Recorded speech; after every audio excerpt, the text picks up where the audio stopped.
पूरे संसार में और इधर भी गौतम बुद्ध के एक जीवन के ये सबसे ज़्यादा अहम एक निर्वाण की प्राप्ति, जहाँ तो जीवन में हर एक के लिए ये जीते जी निर्वाण प्राप्ति आवश्यक। कैसे हर कोई जीते जी ही इस आत्मा का कल्याण परमात्मा की जानकारी से, परमात्मा के मिलन से, यही संदेश जो एक मध्य मार्ग की भी बात रखी कि कैसे दो एक्सट्रीम्स अगर हैं तो ना किसी भी तरफ की ज़्यादा अति अच्छी, ये बैलेंस की बात है, ये खुद की संभाल की बात है, ये एक मिडिल पाथ की बात है। और ऐसा ही उदाहरण अक्सर हम रोज़मर्रा में देखते हैं, जहाँ एक हमें बेशक ये पता होता है कि कोई भी चीज़ की अति एक नुकसान ही देगी, फिर भी मन एक अति की ओर जाता रहता है। कहीं एक भाव, एक जो बुरा ख्याल कह लें, नेगेटिविटी कह लें, आता है तो उसके अंदर ही मन को डुबाए रखना या फिर उभर जाना। ये चुनाव की बात कि कैसे अगर हम उस दुख की चीज़ को इतना गम बना लेंगे तो ये एक छोर, और जहाँ एक दूसरा छोर की बिल्कुल अगर कोई दुख की घटना है भी तो भी वो इमोशन, वो एहसास नहीं फील किया, वो महसूस नहीं किया, तो वो दूसरा छोर। तो ये दोनों ही एक हानि की बात है, जहाँ एक एक पल में ये उतार चढ़ाव जीवन के आ रहे हैं, उसको महसूस करते हुए भी उससे उबर जाना ही मध्य मार्ग है। कि एक दुख अगर है भी तो वो उस पल में दुख को जीकर फिर उससे उभरना है। एक ह्यूमन इंस्टिंक्ट्स की बात कि ये अगर भूख भी लग रही है, डर भी लग रहा है, तो ऐसा नहीं कि संतों को भूख नहीं लगती, नहीं। एक भूख का एक शरीर अगर इस तरह बना है कि अन्न ग्रहण करके एक ताकत इस शरीर को चलने की मिलेगी, एक सारे फिर ऑर्गन्स ठीक से काम करेंगे, तो उसके लिए भोजन बहुत ज़रूरी। और कैसे फिर यही बात कि गृहस्थ में रहकर भक्ति करनी है, एक जिम्मेवारियों से पीछे नहीं होना है। और ये करते करते यही अगर मध्य मार्ग की बात की कैसे हम जीवन में अनेकों एक उदाहरण भी देखते हैं, चाहे हम कोई म्यूज़िकल इंस्ट्रूमेंट की ही बात कर लें कि कोई सितार है या कोई भी अगर स्ट्रिंग जिसमें ये तार लगी होती है, और ये तार अगर बहुत ज़्यादा कस दी जाए तो फिर वो साज, वो उस तरह से जो आवाज़ आनी है उससे नहीं आएगी। और वहाँ अगर बिल्कुल अति की ढीली कर दी जाए तो भी वो आवाज़ उस तरह एक सुर का रूप नहीं ले पाएगी। तो एक उस यंत्र में भी अगर पूरी ठीक तरह से साज की बात होती है तो वो स्ट्रिंग्स को, वो तारों को उतना ही कसना है जितना उचित है, ना इस पार ना उस पार, तो ही ये मधुर संगीत सुनने को मिलता है। ये ही एक बैलेंस की बात, ये मध्य मार्ग की बात। तो जीवन में हम अक्सर कितनी बार ऐसा देखते हैं कि एक अक्सर बात में भी बोले जाते हैं कि हमारा इच्छा ये है पर हमारी सोच ये है, और ये भी कहा जाता है कि ये कोई दिल की बात या दिमाग की बात में कुछ कश्मकश सी है, तो संतों ने तो हमेशा बहुत जीवन को सरल किया है। यही बात समझाई है कि ये परमात्मा में मन अगर लग जाएगा तो ये दिल भी परमात्मा के रंग में रंगा, ये सोच भी फिर उसी रास्ते डालेगी जो एक हमारे भी फायदे के लिए है और सभी के फायदे के लिए है। ये एक चालाकी चतुराई से सोच एक खुद को दूर ही रखेगी। ये पक्के के रंग में रंगती हुई ये एक जीवन की यात्रा।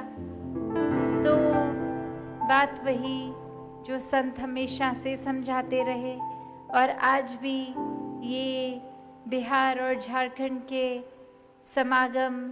के अवसर पे भी जो हमने सुना कि कैसे हर किसी ने संदेश आत्ममंथन की बात भी करी कि खुद के अंदर हर पल झांकते रहना है। कुछ उस समय नहीं कि अगर कोई एक बड़ी घटना हो गई तो फिर घर जाके कुछ हमने आत्ममंथन ये बुद्धि रूप से कर लिया। नहीं, संत तो इस आत्मा के लिए ये आत्ममंथन ये मन की बात है, ये दिल से आत्ममंथन की गई, कोई सूझबूझ वाली बात नहीं, पर एक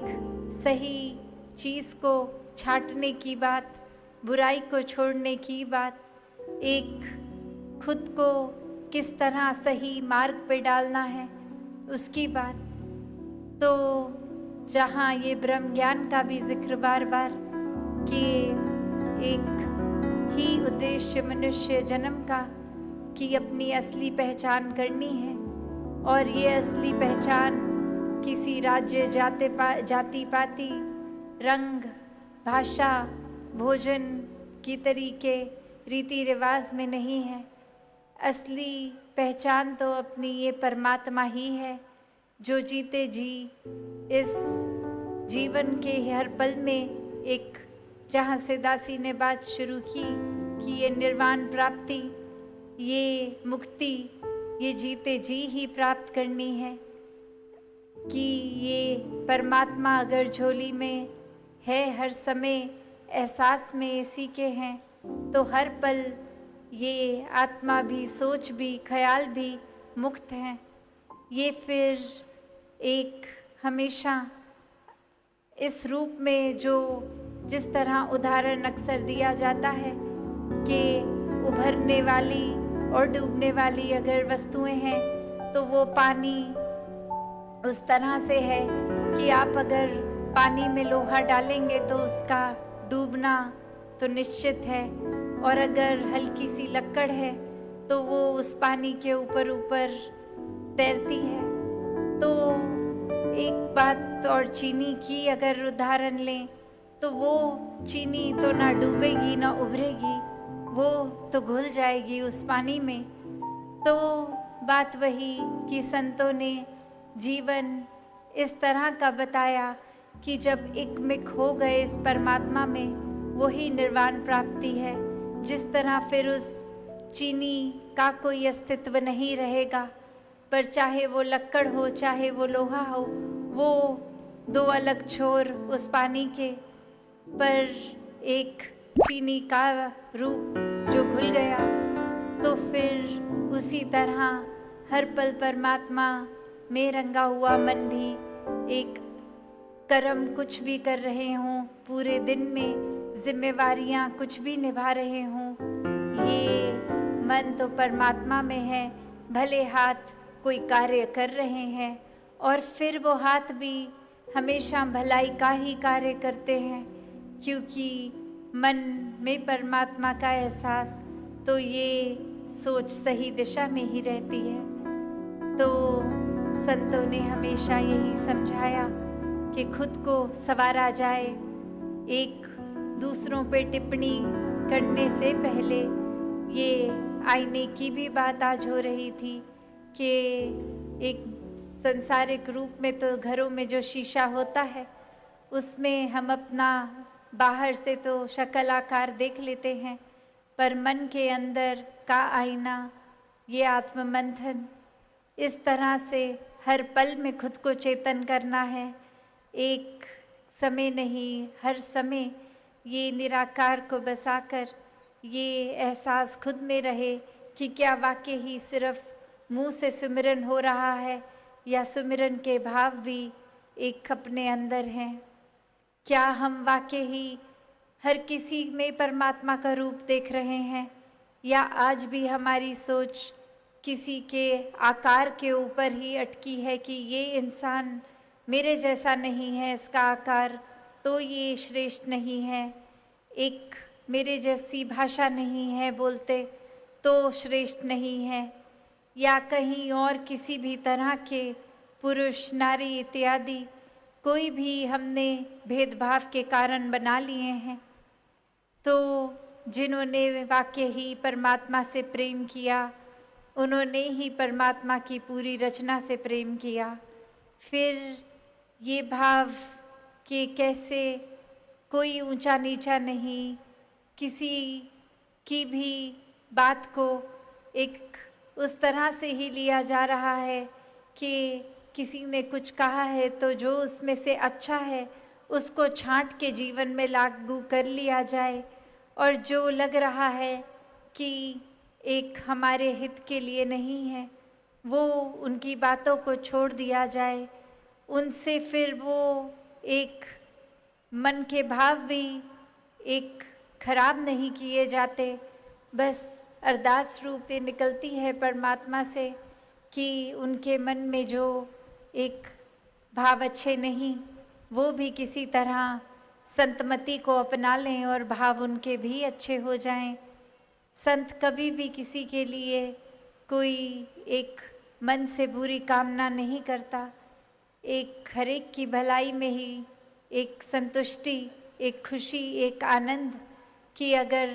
पड़ोसी के घर में रोशनी है तो खुद के घर में भले हो ना हो वो उतनी ही खुशी। तो भाव यही कि हर किसी को अपना लेना, ये एकत्व की बात ये तभी हासिल होती है जब इस परमात्मा से पहले एकत्व का रिश्ता बनता है। फिर ये जब कादर ही मन में है तो पूरी कुदरत का भी सत्कार, सेवा भाव भी। फिर हम प्रकृति को नष्ट भी नहीं करते, एक साफ सफाई मन की भी, बाहर भी, एक चीज़ों को इस्तेमाल रूप एक सदुपयोग में ही किया जाता है, फिर दुरुपयोग नहीं होता। कहीं एक उस भाव से कि हमने तो अगर मिल रहा है तो जितनी ज़रूरत है उससे ज़्यादा लें, ऐसे भी संतों के भाव नहीं होते। एक संतुष्टि की बात, एक बैलेंस की बात, और यहीं ये तराजू रूप कह लें, या जो अक्सर हम एक चिड़िया के दो पंख कहते हैं कि ये ज्ञान भी कर्म भी उतना ही ज़रूरी, कि सिर्फ परमात्मा की बात ही नहीं, वाकई ही परमात्मा को ढालकर जो ये ब्रह्म ज्ञान मिला इसके ऊपर आधारित ये जीवन भी हो, हर पल ये नियत भी हो, तभी वाकई में एक वो उड़ान रूप होगा। तो इसी भाव से हर कोई, जहाँ एक दुनिया में तो देखते हैं कि कैसे ये चतुराई, चालाकी, छल कपट, दूसरे को दर्द देना ही उद्देश्य आजकल बन गया है, वहाँ संत ये अपने मन में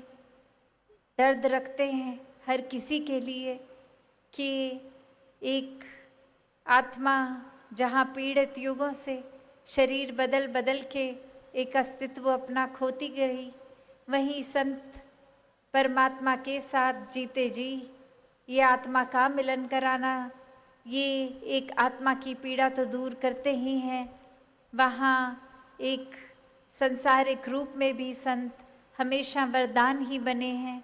एक समाज का कल्याण भी करते हुए। तो हम भी अगर देखें कि ये परमात्मा ने हमें जो दिया, जो नहीं दिया, जितना भी दिया उसका हम क्या कर रहे हैं, क्या हम सिर्फ उसमें वो अगर कुछ रूप में एक कमाई है, धन है, तो वो भी अगर हम क्या सिर्फ अपने ऊपर ही या परिवार में ही लगा रहे हैं, या मानव कल्याण में भी वो सेवा रूप का भाव है कि किसी और के जीवन में हमारी तरफ से चाहे तन रूप हो, एक मन रूप, धन रूप, किसी भी तरह से किसी के कल्याण में समर्पित हो पा रहे हैं, या फिर वही ख्याल लालच का भरा हुआ है, एक अकड़ का भरा हुआ है,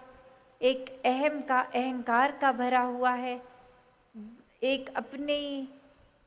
संप्रति के एक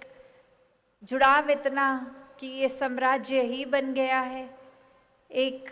घर मकान, एक फैक्ट्री इत्यादि, ये पूरा हमारा है और हमने तो दूसरे का भी हक दबोचना है। अगर ऐसे ख्याल हैं तो फिर ये शुक्राना भाव कहाँ आएगा परमात्मा से? उल्टा जो मिला उसका भी दुरुपयोग ही हो गया,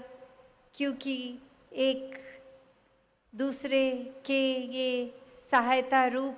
नहीं, ये सेवा का भाव, ये तो और ज़्यादा ज़रूरी एक भाव होना मन में कि एक मदद नहीं कर रहे किसी की भी, ये तो समर्पित हैं हमारा मन जो दूसरों के लिए किसी रूप में काम आ सके, तो क्योंकि ये निराकार दातार परमात्मा ने ही कुछ दिया तो हम आगे कुछ कर पा रहे हैं। ये दातार ने अगर शरीर का बल नहीं बख्शा होता, ये बुद्धि ठीक नहीं रखी होती, ये धन दौलत नहीं होती, तो फिर हमारा भी हम गुजरान अगर नहीं कर पाते तो हम किस तरह से बोल सकते हैं कि एक हमारा एक ये शरीर है, हमारा धन से बहुत अच्छा है, ये परमात्मा ने दिया तो ही हम उस काबिल बने कि किसी के लिए कुछ कर पा रहे हैं। वरना तो अगर एक हम सोचे कि ये हमारा शरीर है, तो क्या हम अपने सर का एक भी कोई बाल सफ़ेद होने से रोक सकते हैं क्या? एक सफ़ेद होने के बाद उस पर कोई सा भी रंग तो लगाया जा सकता है, पर वो रूप कि ये जो चमड़ी है, ये अगर बचपन में, जवानी में उस किसी तरह दिख रही है और बुढ़ापा आते आते वो रिंकल्स, झुर्रियाँ, क्या वो होने से रोक सकते हैं? तो बात वही कि अगर वाकई ही ये तन मेरा है तो फिर तो ये मैं कर सकता, पर बात वही कि ये परमात्मा ने सिर्फ ख्याल रखने के लिए दी हैं, और उस तरह तभी एक मन को भी साफ रखने की बात, तन को भी एक चलता फिरता रखने की बात, तभी वो व्यायाम वगैरह जो भी रूप से स्वस्थ रह सकें, मन को स्वस्थ रख सकें, तभी वाकई ही ये जो दात तन रूप की भी मिली उसका भी ख्याल हो सके। ये तन किसी पे अत्याचार करने के लिए नहीं परमात्मा ने दिया, ये शब्दों को परमात्मा ने गाली गलोच या निरादर या दुख पहुंचाने के लिए नहीं दिया। ये कोई भी एक चीज़ अगर हम ले लें, वो एक दात है, एक गिफ्ट है जिसका हमेशा सदुपयोग ही करना है, और किसी को भी उस रूप में अपने से नीचा मानकर नहीं, बल्कि हर एक में परमात्मा को देखना है, हर एक को पूजनीय मानना है, हर एक की सेवा करते हुए इस रूप में ही हर किसी का आदर सत्कार मन में, तभी ये ह्यूमन वैल्यूज़ रहती हैं। और ये कोई दिखावा मात्र क्या नहीं, कुछ पल का नहीं, वाकई ही प्रेम के भाव, करुणा के भाव,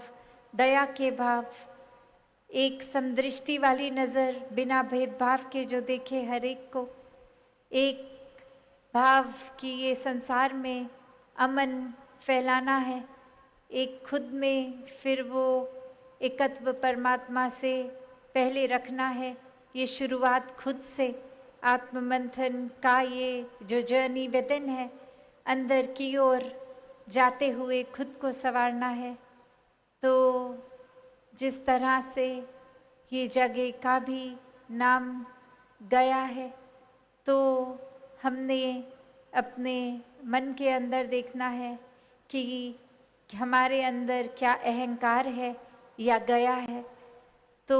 अहंकार को हमेशा एक अपने अंदर स्थान नहीं देना, और ये संभव है ऐसा करना, वरना अक्सर तो ये सूक्ष्म रूप भी अहंकार का हमें पता नहीं लगता कि आज अगर 2-4 लोगों ने वाहवाही कर दी और हमारी सोच ने खुद को इतना श्रेष्ठ मान लिया, अब हर जगह अगर ऐसा है तो कैसे खुद को एक ग्राउंडेड रख सकें, एक खुद को अपनी जड़ों के पास रखें। तो ये बात वही कि जब भी एक कर्ता, ये दातार, ये परमात्मा को हम याद रखेंगे कि करने वाला ये परमात्मा, तो फिर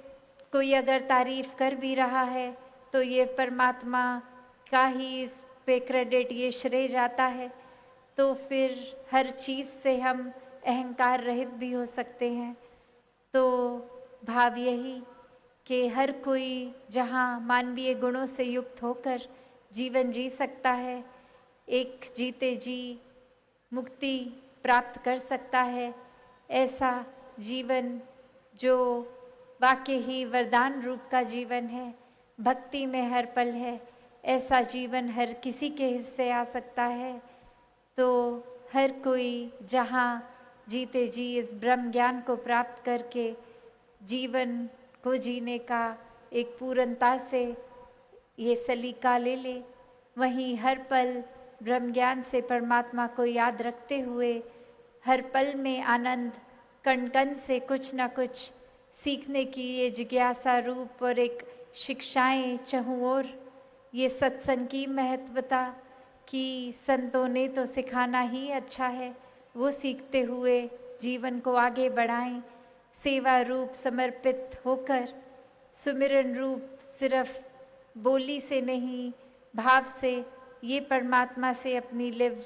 और जुड़नी और गहरी करनी।